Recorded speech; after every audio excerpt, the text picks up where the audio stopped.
ಎಲ್ಲರಿಗೂ ನಮಸ್ಕಾರ. ಏನು ಲೋಕಸಭಾ ಚುನಾವಣೆ ಆದ್ಮೇಲೆ ಡಾಕ್ಟರ್ ಮಂಜುನಾಥ್ ಅವರು ಗೆದ್ದ ಮೇಲೆ ಪ್ರಪ್ರಥವಾಗಿ ಅತ್ಯಾಚಾರ ಪ್ರಕರಣಗಳು, ದಲಿತ ದೌರ್ಜನ್ಯ ಪ್ರಕರಣಗಳು ಬಹಳಷ್ಟು ದಾಖಲಿಸ್ತಾ ಇದ್ದಾರೆ. ದೇವರಿದ್ದಾರೆ, ಆ ದೇವರೇ ನೋಡ್ಕೊಂಡ್ಲಿ. ಇವತ್ತು ನನಗೆ ಮಾಹಿತಿ ಬಂತು, ನಾನು ದೇವಸ್ಥಾನಕ್ಕೆ ಬಂದಿದ್ದೆ. ಮಾಧ್ಯಮದ ಬಹಳಷ್ಟು ಜನ ಮಾಧ್ಯಮದವರು ನಾನು ಕರೆ ಮಾಡಿದ್ರು. ಹಾಗಾಗಿ ನಾನು ಇವತ್ತು ಬರಕ್ಕಾಗ್ತಾ ಇಲ್ಲ. ನಾಳೆ ನಾನು ಪತ್ರಿಕಾಗೋಷ್ಠಿ ಕರೀತಾ ಇದ್ದೇನೆ. ನಾಳೆ ಸಂಪೂರ್ಣವಾಗಿ ಮಾತನಾಡ್ತೇನೆ. ಬಿ ರಿಪೋರ್ಟ್ ಹಾಕಿದ್ದಾರೆ ಅಂತ ನಮ್ಮ ವಕೀಲರು ಹೇಳಿದ್ದಾರೆ. ಆದರೆ ಅದರಲ್ಲಿ ಏನು ಅಂಶಗಳಲ್ಲಿ ಬಿ ರಿಪೋರ್ಟ್ ಆಗಿದೆ ಅಂತ ನನಗೆ ಗೊತ್ತಿಲ್ಲ. ಹಾಗಾಗಿ ಅದು ಬಂದ ಮೇಲೆ ನಾನು ತಮಗೆಲ್ಲ ಮಾಹಿತಿನೂ ನಾನು ಹಂಚ್ಕೊಳ್ತೇನೆ.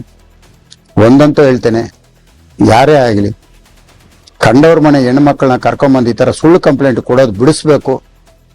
ಇಲ್ಲೇನು ಯಾರು ಶಾಶ್ವತ ಅಲ್ಲ. ಇಷ್ಟು ವರ್ಷ ಮುನಿರತ್ನ ಒಳ್ಳೆಯವನಾಗಿದ್ದ.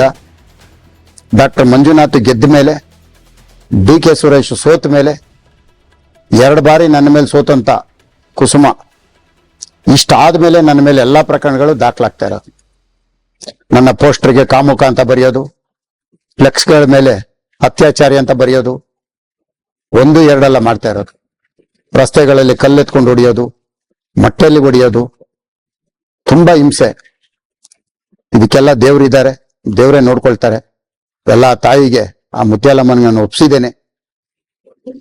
ಕಂಡೋರ್ ಮನೆ ಹೆಣ್ಣು ಜೀವನ ಹಾಳು ಮಾಡ್ಬೇಡ್ರಿ ನಿಮ್ಮ ಸ್ವಾರ್ಥಕ್ಕೆ, ರೇಪ್ ಕೇಸ್ಗೆ ಅಂತ ಮತ್ತೊಮ್ಮೆ ನಾನು ಕಿವಿ ಮಾತು ಹೇಳ್ತೇನೆ. ನಾಳೆ ಸಂಪೂರ್ಣವಾಗಿ ಎಲ್ಲರ ಜೊತೆ ಮಾತಾಡ್ತೇನೆ.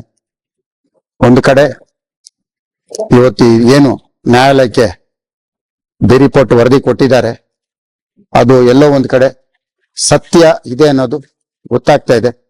ಎಲ್ಲ ಆ ದೇವ್ರ ಮೇಲೆ ಭಾರ ಹಾಕಿ ದೇವ್ರನ್ನ ನಂಬಿದ್ದೀನಿ. ದೇವ್ರು ನೋಡ್ಕೊಂಡು